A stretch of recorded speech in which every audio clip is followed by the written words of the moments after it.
नमस्कार बहनों एवं भाइयों। आज मैं आप सबके विचारार्थ कांग्रेस, भारतीय राष्ट्रीय कांग्रेस एवं भारत विषय पर अपना विचार रखना चाहूँगा।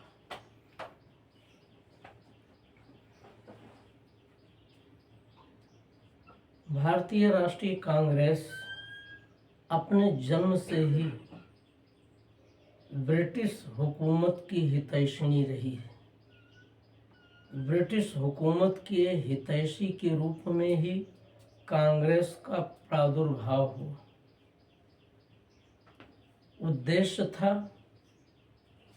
कि भारत के लोगों में बढ़ रहे ब्रिटिश हुकूमत के विरुद्ध असंतोष को शांत करने का प्रयत्न करना और उसके लिए भारतीयों की ऐसी कतार तैयार करना, ऐसी लॉबी तैयार करना, ऐसी टीम तैयार करना जो भारतीय होकर भी ब्रिटिश हुकूमत के हितैषी बने रहें और जो भी उत्पन्न असंतोष है जनता में उसको घटाने का, कम करने का, यहाँ तक कि उसको दूर करने का प्रयत्न करते रहे। और बहुत हद तक ब्रिटिश सरकार इस लक्ष्य में कांग्रेस के माध्यम से सफल भी हुई है। इस बात का पृष्ठपोषण मैं नहीं करना चाहता कि कैसे कैसे 1885 के उपरांत 1905 तक भारतीय राष्ट्रीय कांग्रेस ब्रिटिश सरकार के हितैषी के रूप में ही कार्य करती रही, क्योंकि इसकी चर्चा मैंने पहले के विचारों में व्यक्त कर दिया है। आगे कुछ विशेष व्यक्तित्व जो भारतीय राष्ट्रीय कांग्रेस में सदस्य बनकर सम्मिलित हुए उन्हें छोड़ दिया जाए और लॉर्ड कर्जन के द्वारा किए गए वंग भंग के विरोध का मुद्दा यदि अलग कर दिया जाए तो प्रथम विश्व युद्ध में महात्मा गांधी ने अंग्रेजों की धूर्तता को, उनकी चालाकी को, उनकी मक्कारी को पहचाने बगैर उनकी बात पर विश्वास करके ब्रिटिश सरकार की ओर से भारतीयों को लड़ने के लिए सेना में भर्ती होने हेतु प्रेरित करने का कार्य किया।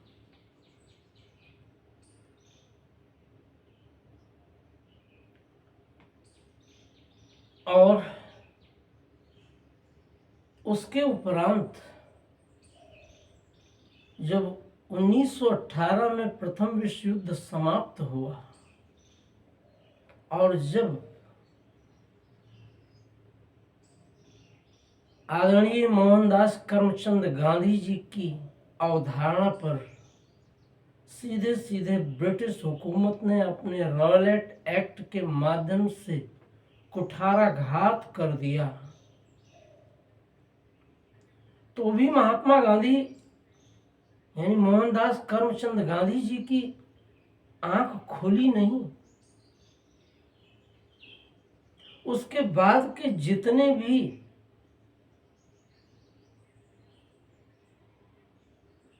कार्य हैं महात्मा गांधी के, वे ब्रिटिश हुकूमत के हितैषी होकर के रहने से ही संबंधित है। हाँ, लाला लाजपत राय जी बिपिन चंद्र पाल जी, बाल गंगाधर तिलक जी, जब उन्होंने इनकी मक्कारी को ठीक से समझा था, तभी तो महाराष्ट्र से इस देश के लोगों को एकजुट करने के लिए, ब्रिटिश हुकूमत के विरुद्ध संगठित करने के लिए गणेश पूजन का प्रारंभ कराया। उसके पीछे बाल गंगाधर तिलक जी का उद्देश्य ही था इस देश के लोगों को ब्रिटिश हुकूमत के विरुद्ध संगठित करना। हाँ, एनी बेसेंट जी के होम रूल दृष्टिकोण से प्रभावित होकर तिलक जी होम रूल यानी आंतरिक स्वराज्य का समर्थन जरूर करने लगे थे, वो भी स्थायी रूप से नहीं, क्योंकि अगर स्थायी रूप से उनकी अवधारणा में होता कि ब्रिटिश हुकूमत बनी रहे और आंतरिक स्वराज्य हमें मिल जाए, तो कम से कम वे ये बात तो बिल्कुल न कहते कि liberty is our birth right, स्वतंत्रता हमारा जन्म सिद्ध अधिकार है और हम इसे लेकर रहेंगे। इसका अर्थ ही है कि वे इस देश की पूर्ण स्वतंत्रता के ही पक्षधर थे, लेकिन वे ये जानते थे कि ये ऐसे आंदोलनों से आने वाला नहीं है, ये क्रमशः ही आ पाएगा। इसलिए वो आयरिश नेत्री एनी बेसेंट के विचार से प्रभावित होकर उनका सहयोग करने लगे थे और उन्होंने होम रूल लीग की स्थापना एनी बेसेंट द्वारा कराने में भूमिका निभाने का कार्य किया था। लेकिन वो ये जानते थे, वो ये पहचानते भी थे कि अंग्रेज पहले दर्जे के मक्कार, धूर्त और धोखेबाज हैं, इन पर विश्वास नहीं किया जाना चाहिए।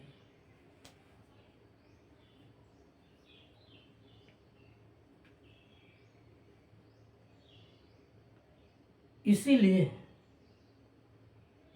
उन्होंने जनता को, लोग को गणेश पूजन के माध्यम से संघर्ष के हेतु संगठित करके तैयार करने का काम शुरू किया था और ये एक दूरी तक वो करने में सफल भी रहे थे। लेकिन 1920 में तिलक जी के देहावसान के उपरांत जब पूरी तरह से भारतीय राष्ट्रीय कांग्रेस का नेतृत्व गांधी जी के हाथ में आ गया, तब तो गांधी जी ने भारतीय राष्ट्रीय कांग्रेस को अपना माध्यम बना करके अपना खेल ही शुरू किया। उस खेल में असहयोग आंदोलन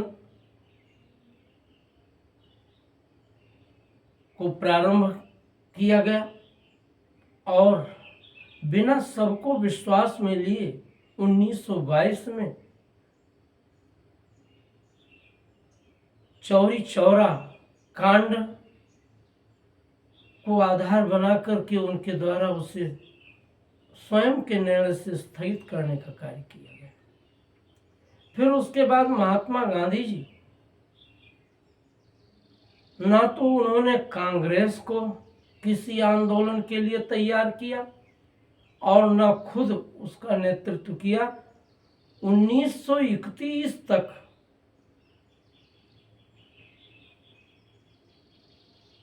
महात्मा गांधी जी सिर्फ अपनी पोजीशन बनाने में लगे रहे और ये प्रयत्न करने में लगे रहे कि कांग्रेस पूरी तरह से उनके निर्णयों पर ही निर्भर होकर आगे बढ़े। इसीलिए तो जब 1928 में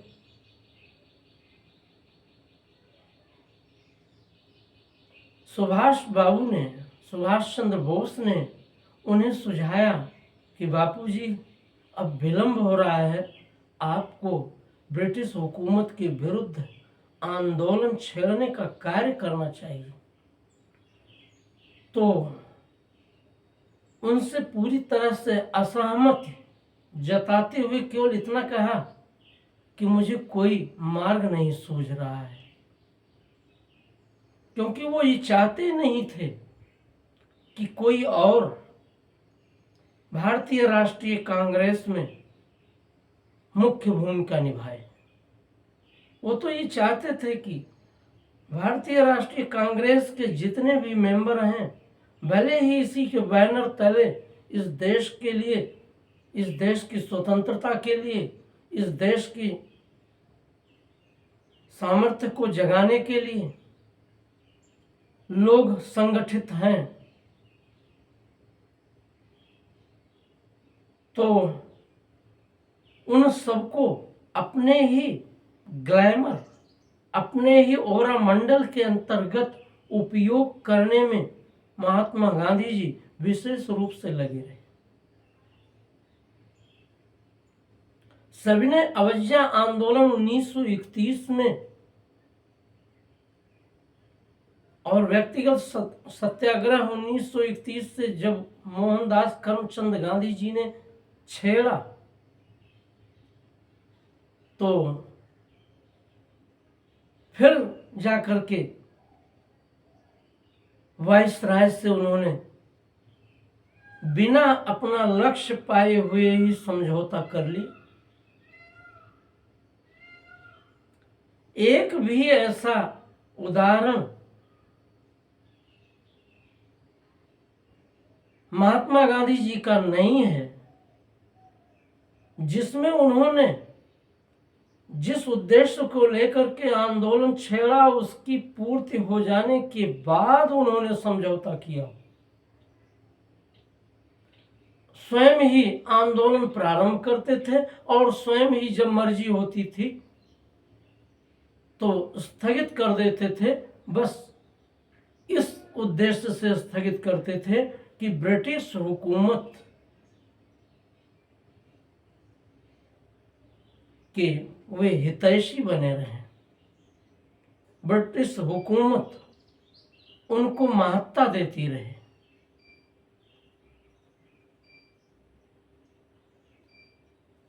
आज राहुल गांधी, जो गांधी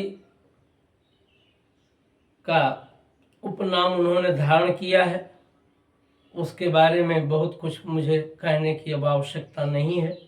सब जानते हैं कि गांधी किसे कहा जाना चाहिए और कौन लोग नकली गांधी के रूप में आचरण कर रहे हैं। जब राहुल गांधी वीर सावरकर पर ब्रिटिश हुकूमत से क्षमा याचना या माफीनामा का आरोप लगाते हैं, तो वे भूल जाते हैं कि माफीनामा, माफी मांगने का कार्य तो गांधी जी ने भी 1923 में किया और जवाहरलाल नेहरू ने भी। जवाहरलाल नेहरू ने भी ब्रिटिश हुकूमत से माफी मांगने का कार्य किया, उसका उल्लेख वो नहीं करते। 1931 से 1933 तक महात्मा गांधी सविनय अवज्ञा आंदोलन, व्यक्तिगत सत्याग्रह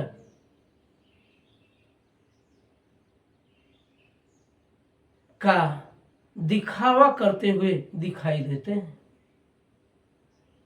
जिससे लोग जाने कि महात्मा गांधी जी सक्रिय हैं।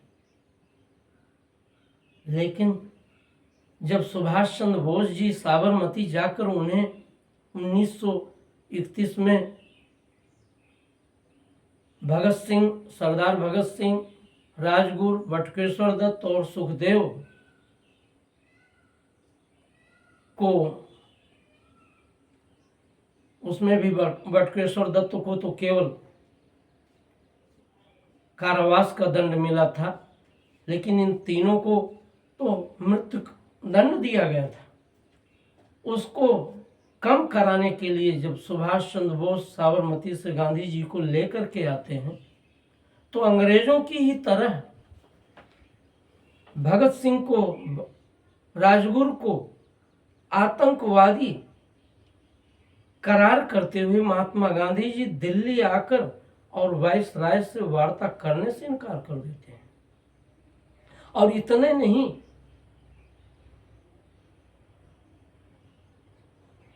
इनकी फांसी सरदार भगत सिंह और राजगुरु और सुखदेव को फांसी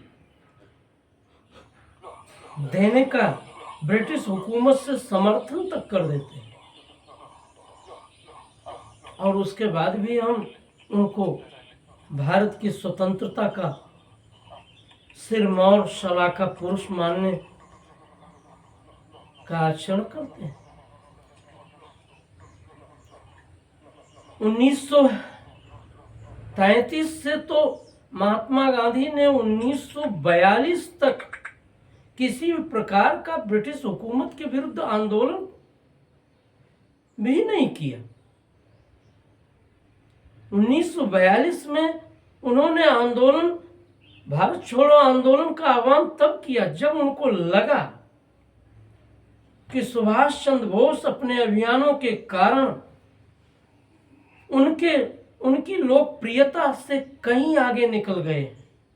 तो डैमेज कंट्रोल के लिए, अपनी लोकप्रियता को बचाने के लिए वो भारत छोड़ो आंदोलन एक और शुरू करते हैं। और आंदोलन शुरू होते ही बंदी गृह में डाल दिए जाते हैं और उनके आंदोलन की ब्रिटिश हुकूमत के द्वारा ऐसी की तैसी कर दी जाती है, फिर भी उनको शर्म तक नहीं आती। आगे 1943 में तो कांग्रेस के अधिवेशन में महात्मा गांधी जी अपने समर्थन से ब्रिटिश हुकूमत का प्रथम द्वितीय विश्व युद्ध में सहयोग करने का प्रस्ताव पारित कर देते हैं। हमारे 87,000 वीर जवान ब्रिटिश हुकूमत और ब्रिटेन के पक्ष में युद्ध करते हुए बलिदान होते हैं। उसकी ऊफ तक हमारे महात्मा गांधी जी को, हमारे मोहनदास करमचंद गांधी जी को नहीं प्रस्तुत होती। और उसके बाद जब ब्रिटिश हुकूमत चालबाजियों से युक्त होते हुए जो देश के लिए समर्पित क्रांतिकारी और सुभाष चंद्र बोस जी जैसे वीर सेनानी रहे हैं, उनको देश में व्याप्त उनके प्रति लोकप्रियता को घटाने के लिए प्रेरित करती है। तो उसके लिए महात्मा गांधी जी सारे उपाय करते हैं।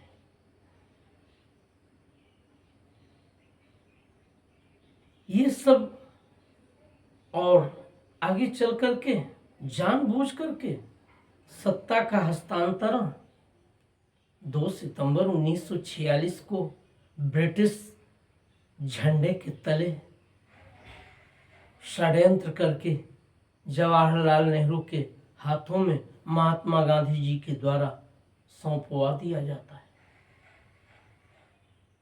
अंतरिम प्रधानमंत्री बन जाते हैं। फिर उसके बाद तो जवाहरलाल नेहरू जी का इस देश में मनमाना अभियान चलना शुरू होता है। ये सब मुझको इसलिए कहना पड़ रहा है कि जिस सच्चाई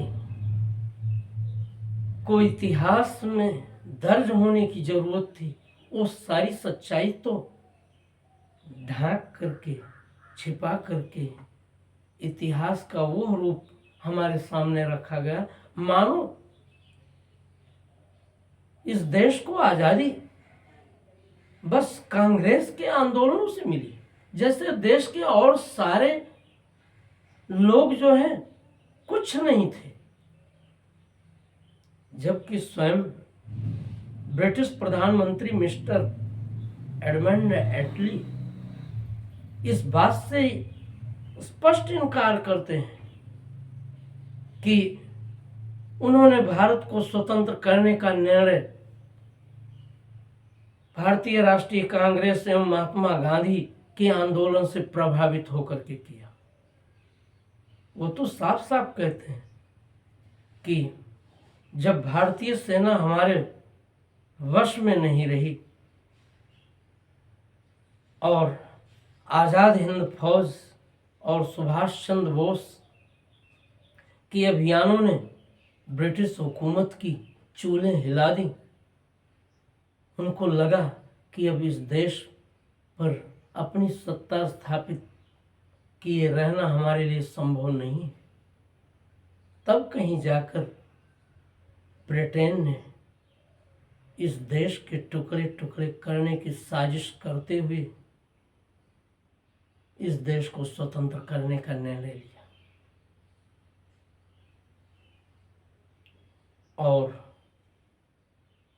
देश विभाजन, महात्मा गांधी जी एक भी बता दें कि जितना उन्होंने आंदोलन किया या जितना उन्होंने अपना विचार व्यक्त किया, जितना वो सत्य अहिंसा के हामी रहे, उनमें से एक भी पर वो अगर खरे उतरे हों,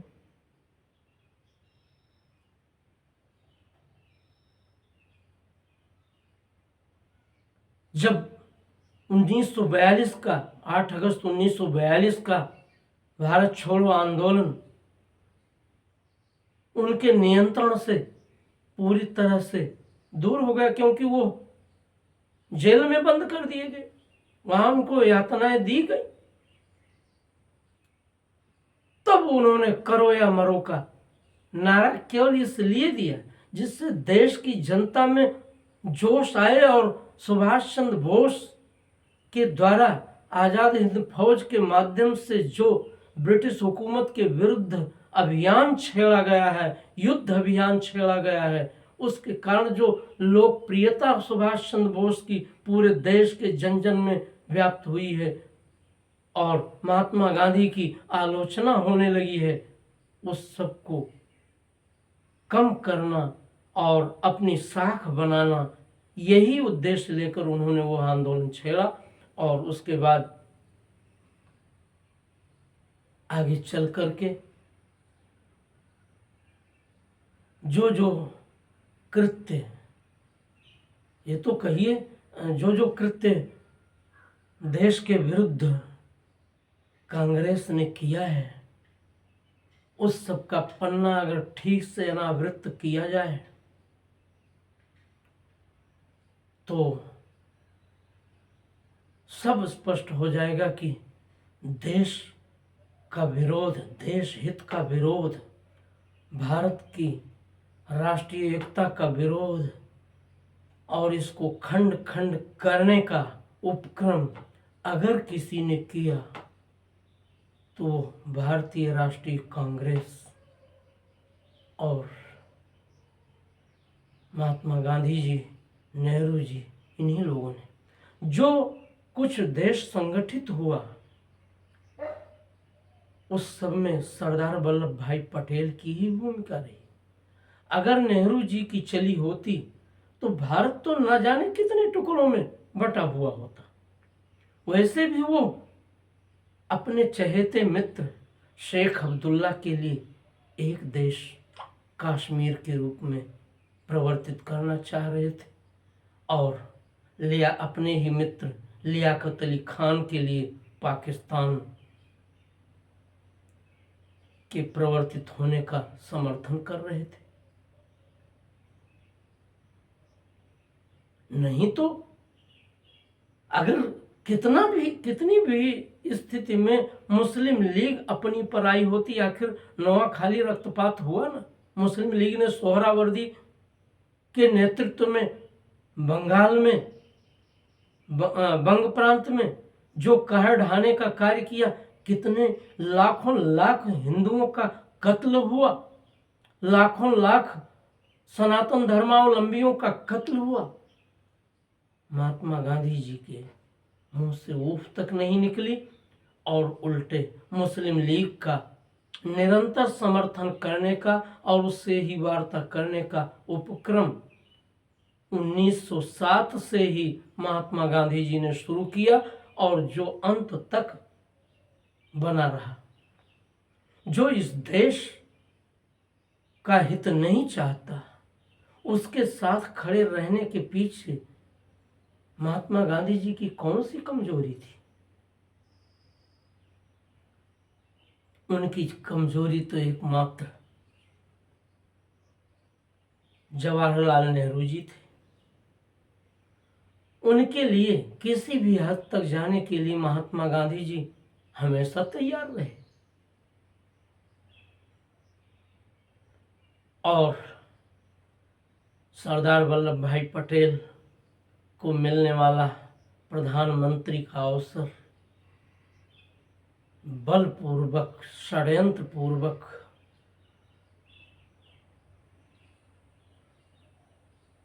छीन करके महात्मा गांधी जी द्वारा जवाहरलाल नेहरू के हाथों में दे दिया गया। उसी सोहरावर्दी को सुहराने के लिए बंगाल गए थे और जब सनातन धर्मावलंबी हिंदू संगठित होकर मुस्लिम लीग के विरुद्ध हुए तो अनशन करके उसको रोक देने का कार्य महात्मा गांधी जी ने किया।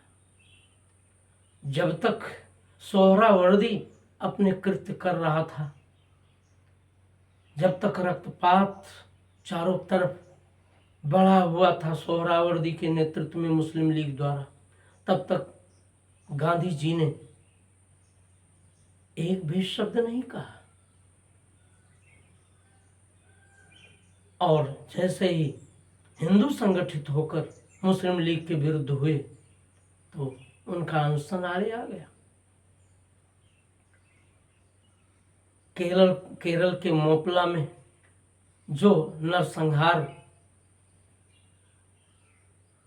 इस्लामिक आतताइयों द्वारा किया गया, हिंदुओं पर जो हिंसाचार किया गया, महात्मा गांधी जी से पूछने पर उन्होंने यही कहा कि जब वो अपने धर्म के अनुसार कर रहे हैं तो मैं उस पर क्या टिप्पणी करूं। किसी की हिंसा करना, किसी का कत्ल करना, किसी बेगुनाह को मारना धर्म के अनुसार है। लानत है ऐसे धर्म पर। लेकिन महात्मा गांधी जी जाने क्या सोच रहे थे और जाने क्यों आचरण कर रहे थे, उसको तो वही जाने। लेकिन इस देश के लिए उनका एक भी कार्य ऐसा नहीं है जिसकी प्रशंसा की जाए। सिर्फ एक जो आर्थिक दृष्टिकोण भारत के लिए, भारत की अर्थनीति निर्धारण का दृष्टिकोण है, वो एक दूरी तक विचारणीय है। लेकिन उनके ही चेले, उनके ही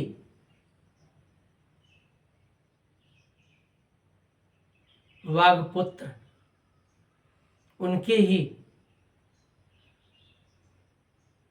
अपने परम शिष्य जवाहरलाल नेहरू ने जब उनके उस आर्थिक दृष्टिकोण पर भी एकदम पानी बहा दिया तो राह साहब ही खत्म हो गया।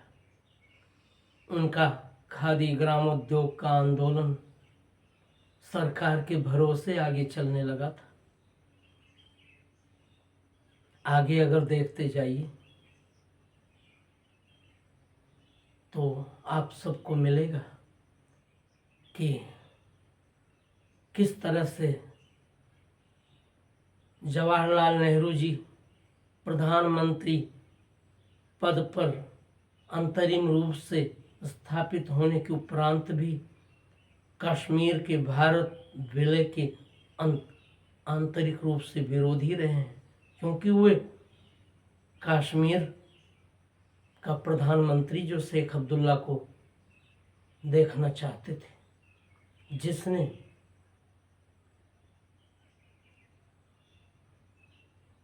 लगभग 30,000 कश्मीरी पंडितों और इस्लामेतर लोगों का नरसंहार कराने का कार्य 1931 में किया था। ये सब कहीं इतिहास में खोज नहीं मिलेगा, क्योंकि सब तो चाटुकारों द्वारा लिखा गया इतिहास है। इस पर कहीं भी एक बोल तक महात्मा गांधी जी के पूरे उनके लिखित विवरण में नहीं मिलेगी कि उन्होंने इस पर भी कभी कुछ कहा हो।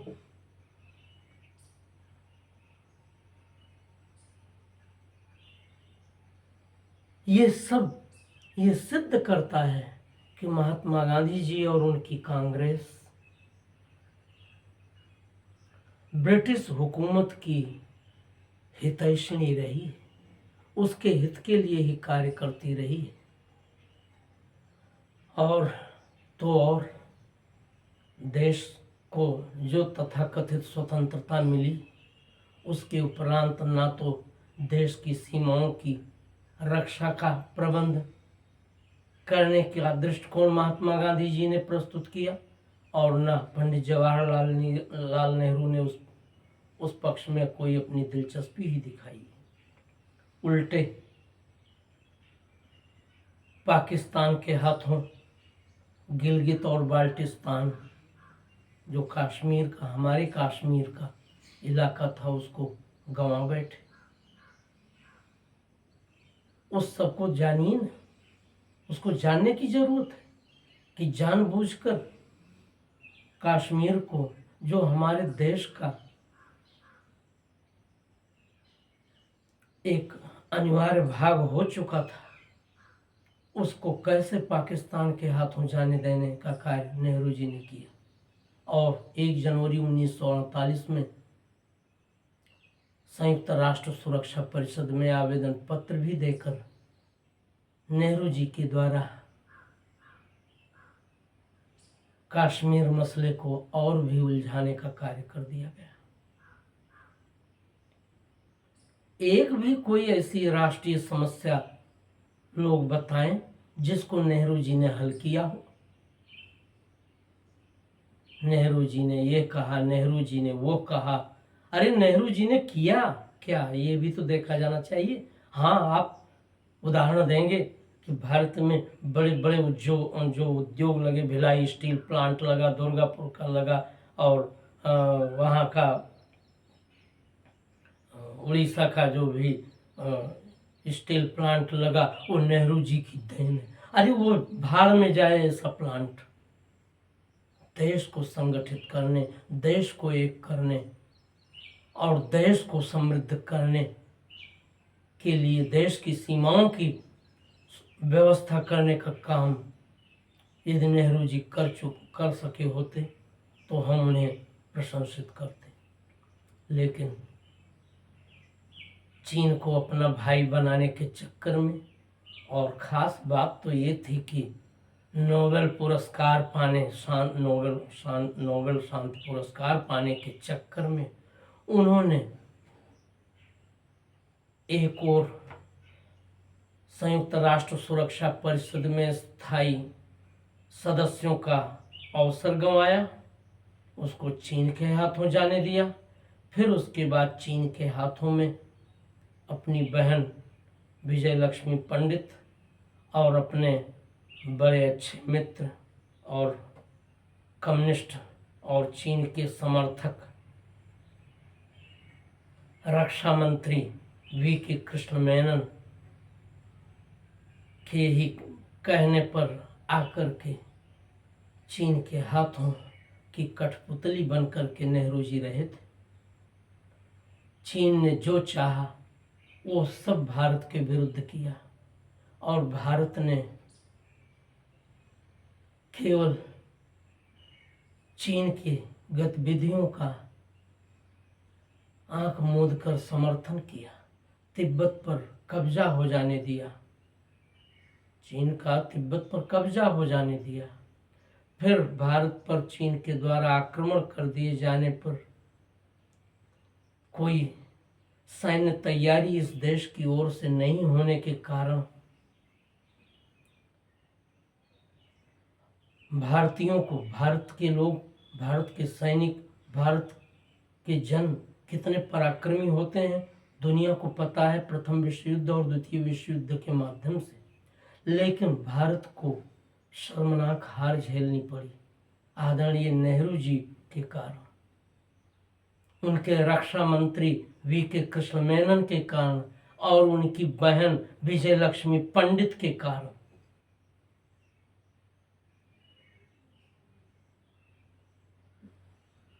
फिर देश में कमीशन खोरी और घोटालों का दौर भी चला।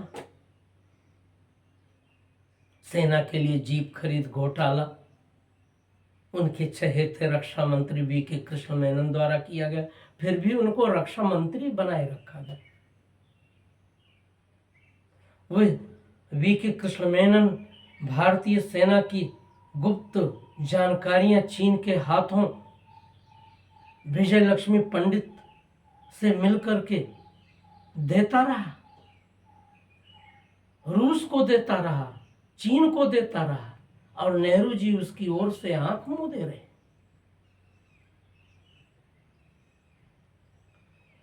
श्रीमती इंदिरा गांधी ने 1971 में जरूर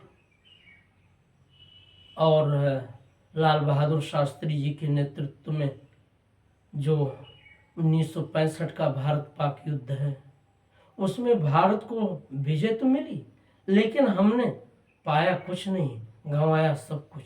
यहाँ तक कि अपने लोकप्रिय प्रधानमंत्री लाल बहादुर शास्त्री को भी पाकिस्तान और सोवियत संघ रूस के खेल में गंवा दिया। उनकी जहर दे करके हत्या करने का कार्य इसी देश की उन्हीं इंदिरा गांधी जी के और सोवियत संघ रूस की केजीबी गुप्तचर एजेंसी के सौजन्य से किया गया। हमारे प्रधानमंत्री जी गए जरूर ताशकंद समझौते के लिए, सब कुछ देश का जीता हुआ गौरव सब कुछ मजबूर उन्हें करके वहाँ लौटा देना पड़ा और उल्टे उनकी अर्थी केवल भारत आई, वे हमारे देश में पुनः नहीं आ सके। वो एक बड़ा अवसर था जब कश्मीर की समस्या का निराकरण भारत की विजयी सेना के बल पर किया जा सकता था, लेकिन सब कुछ ज्यों का त्यों रहने दिया गया। आगे 1971 में बांग्लादेश का जरूर उदय हो गया जो पूर्वी पाकिस्तान था, लेकिन इस देश को क्या हासिल हुआ? यही ना कि 4 करोड़ बांग्लादेशी भारत के लिए भार होकर इस देश में रह गए। बांग्लादेश के नवनिर्माण के लिए भारत ने प्रभुत्व सहयोग किया और उसका कोई फलितार्थ भारत के पक्ष में नहीं हुआ। आगे जब तक शेख हसीना प्रधानमंत्री नहीं हुई तब तक वहाँ बांग्लादेश में भी बांग्लादेश में आतंकवादी तैयार करके भारत के विरुद्ध भेजे जाने लगे थे। चाहे खालिदा जिया रही हो या जनरल इरशाद रहे हों, वे सब जो है भारत के विरुद्ध अभियान में ही रहे।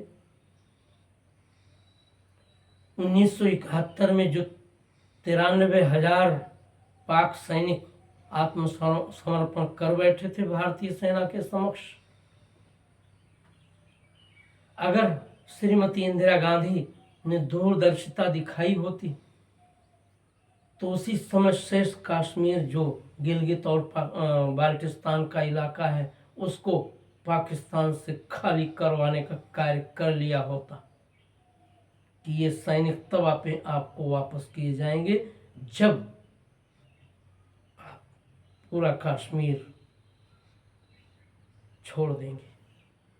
लेकिन वो चूक भी जानबूझकर इस खुशी में, इस खुशफहमी में कि हमने पाकिस्तान के 2 टुकड़े कर दिए, वो तो 2 टुकड़े पहले से ही था।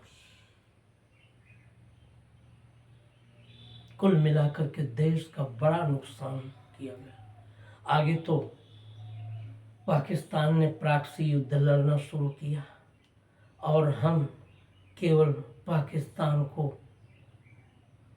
खुश करने के अभियान में लगे रहे। हमारी भारत की सरकार मनमोहन जी के प्रधानमंत्री रहने तक केवल पाकिस्तान का हित साधने में लगी रही, पाकिस्तान को खुश करने में लगी रही और मिला क्या? केवल आतंकवादी मिले, हमारे जन धन की निरंतर हानि हुई। मुंबई में आतंकवादियों की जो घुसपैठ हुई, 26/11 के जो हमारी संसद पर हमले हुए, 26/11, और इसी तरह के जितने भी षड्यंत्र पाकिस्तान द्वारा किए जाते रहे, सिर्फ हम अपने देश के मुसलमान को खुश करने में, भारत का अगर कोई सच्चा मुसलमान होगा तो वो पाकिस्तान की खुशी में अपनी खुशी देखेगा कि भारत की खुशी में अपनी खुशी देखेगा। लेकिन हम इस मुगालते में रहे कहीं पाकिस्तान के विरुद्ध कार्रवाई करने से भारत के मुसलमान नाराज ना हो जाए और सब कुछ चुपचाप सहते रहे। ये मैं मानता हूँ कि प्रधानमंत्री बनने के बाद आदरणीय नरेंद्र मोदी जी ने भी पाकिस्तान के प्रधानमंत्री नवाज शरीफ से मिलने का कार्य इसलिए किया जिससे कि कुछ जो जमी बर्फ है पिघल सके। लेकिन जब उन्होंने ये जान लिया कि ऐसा कुछ पाकिस्तान नहीं करने वाला तो उसके बाद तो प्रधानमंत्री नरेंद्र मोदी जी के द्वारा पाकिस्तान के प्रति जो स्टैंड लिया गया है उसी का नतीजा है कि आज पाकिस्तान कटोरा लेकर दुनिया में भीख मांगने को मजबूर हुआ है। नहीं तो हमारे वित्त मंत्री रहे पी चिदम्बरम, जो कांग्रेसी वित्त मंत्री थे, वो तो पाकिस्तान को समृद्ध करने के लिए नकली नोटों का कारोबार करने में पाकिस्तान के साथ मशगूल रहे थे। ये सब प्रसंग दर्शाते हैं आज भी जो कांग्रेस के लोग हैं और जो कांग्रेस के मुखिया नेता बनते फिरते हैं, राहुल गांधी और उनकी माता सोनिया गांधी, ये सब भारत के विरुद्ध विदेशों में केवल षड्यंत्र करने का उपक्रम करते हैं। भारत के हित के विरुद्ध ही सारे आचरण करते हैं, भारत के हित के विरुद्ध ही सब बोलते हैं। उनको अगर भारतीय जनता पार्टी और उनके उसके माध्यम से जो देश के प्रधानमंत्री नरेंद्र मोदी जी हैं, अगर उनका कोई कार्य देश हित के विरुद्ध है तो उनके कार्य का विरोध करना चाहिए, लेकिन ये कांग्रेसी केवल देश का विरोध करते हैं। तो इस आधार पर मैं ये कह सकता हूँ कि भारतीय राष्ट्रीय कांग्रेस स्वतंत्रता आंदोलन काल में ब्रिटिश हुकूमत की हितैषणी और उसके उपरांत केवल उस बेटा कुल मिलाकर यदि कहूँ तो मैं ये कह सकता हूँ कि कांग्रेस अपने प्रारंभ से 1885 से ही ब्रिटिश हुकूमत और उसके उपरांत देश विरोधी ताकतों की हितैषणी अधिक रही है। इस देश के संगठन में, इस देश की जनता में राष्ट्रीयता की अलख जगाकर सबको राष्ट्रीय भावधारा में लाकर इस देश के सभी निवासियों को एक सूत्र में पिरोकर संगठित भारत बनाने का उपक्रम कांग्रेस ने स्वतंत्रता के बाद भी नहीं किया। वह तो केवल देश में दंगों का खेल प्रायोजित कर और अपनी वोट की राजनीति सफल करने में लगी रही, सत्ता की राजनीति सफल करने में लगी रही।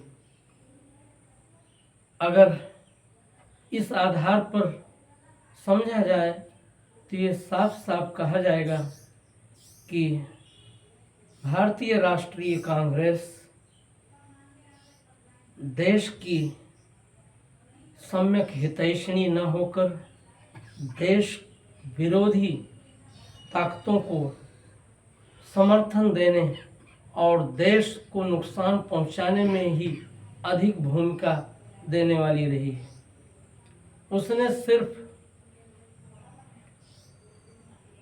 दिखावा मात्र किया है।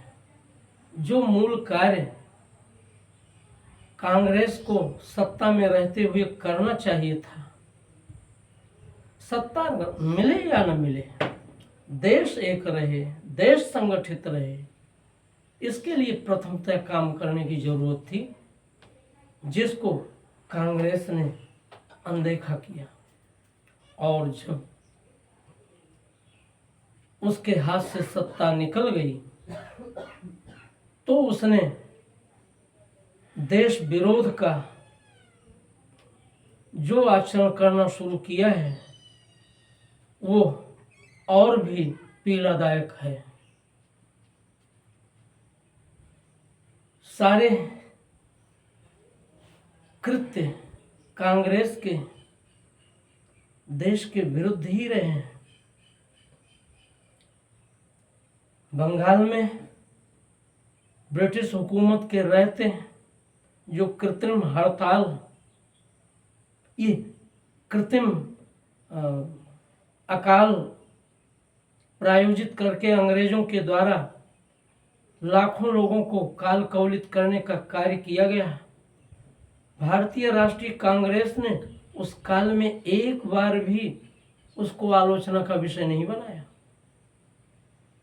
कांग्रेस ने जो भी किया है ब्रिटिश हित का ही अधिकतम कार्य किया है, समझौते वाला कार्य किया है। कि ब्रिटिश हुकूमत से समझौता करके उसकी दृष्टि में उसका अपना बने रहना, यही उसका लक्ष्य रहा है। इस देश का वो हित जो हमारे देश के क्रांतिकारियों ने, जो हमारे देश के आज़ाद हिंद फौज के सूरमाओं ने सोचा था, जो और दूसरे ऐसे कांग्रेसी नेताओं ने सोचा था कि देश मजबूत हो, देश संगठित हो, हम एक राष्ट्र, एक स्वस्थ राष्ट्र, एक संगठित राष्ट्र के रूप में अभ्युदित हों दुनिया के क्षितिज पर, इसके लिए कांग्रेस ने कभी प्रयत्न नहीं किया। अन्यथा स्वतंत्रता के उपरांत जब पाकिस्तान बन ही गया था, तो जिन्हें पाकिस्तान प्यारा था उनको भारत में रखने की जरूरत नहीं क्यों थी, और जिन्हें भारत प्यारा था वे भारत में रहते हुए भारत के विरुद्ध कैसे हो सकते थे। उनको भारत के विरुद्ध करते जाने के लिए कांग्रेस ने पूरी तरह से उकसाने का कार्य किया है, उनको पूरा अवसर प्रदान किया है। जब प्रधानमंत्री रहते हुए आदरणीय मनमोहन सिंह जी ये कहते हैं कि देश के समस्त साधनों पर सबसे पहला अधिकार इस देश के मुसलमानों का है, तो वे क्या कहना चाहते हैं?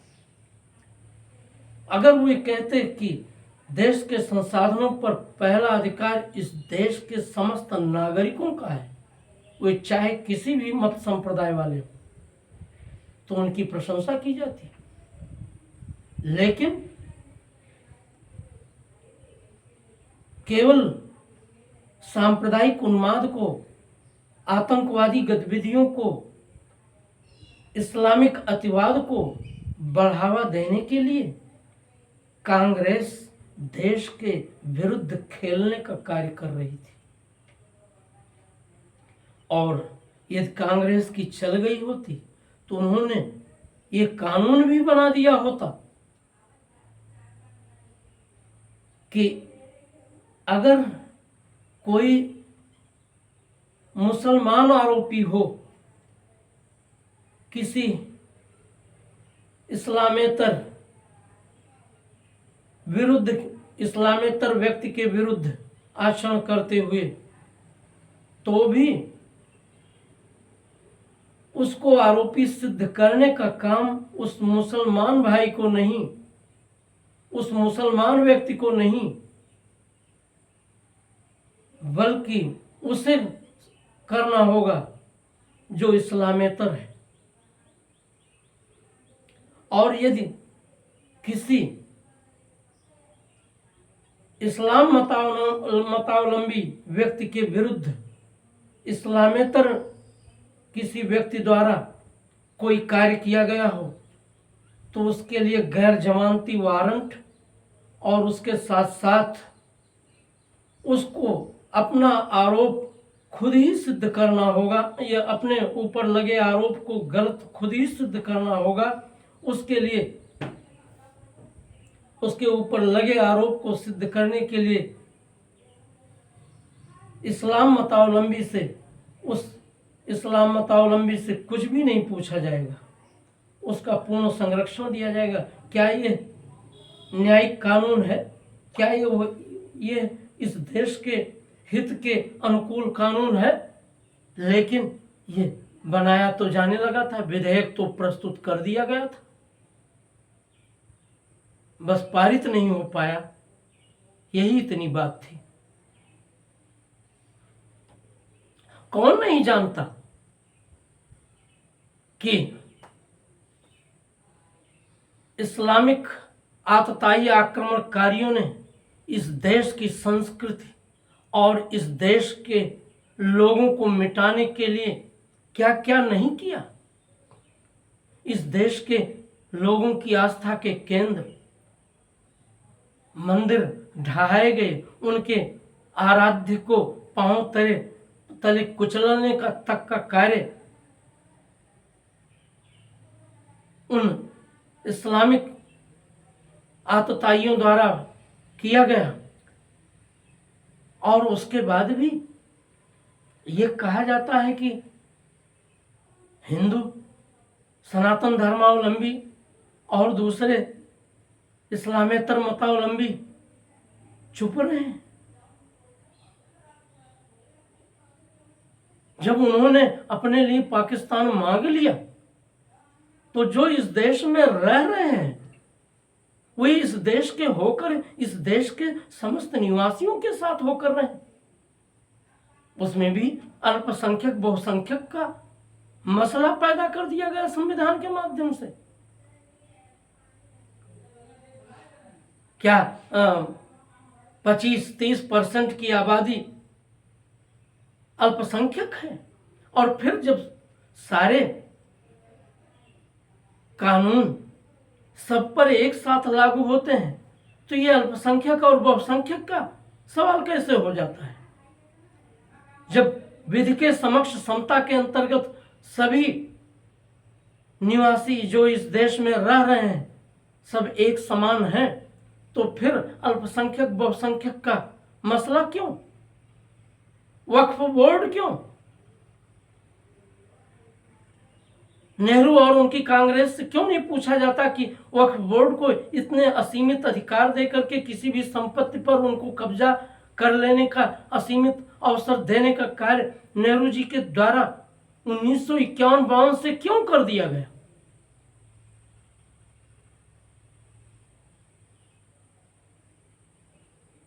सब इस देश में एक समान रहते, सब अपने अपने पंथ का, अपने अपने मत का शांतिपूर्वक पालन करते। यह देश के हित में था कि किसी एक का विशेष संरक्षण कर दूसरे को दबा देने का उपक्रम करने लगना, इसलिए कि वो बहुसंख्यक है और बहुसंख्यक होने पर उसको जातियों के बीच लड़ा करके जो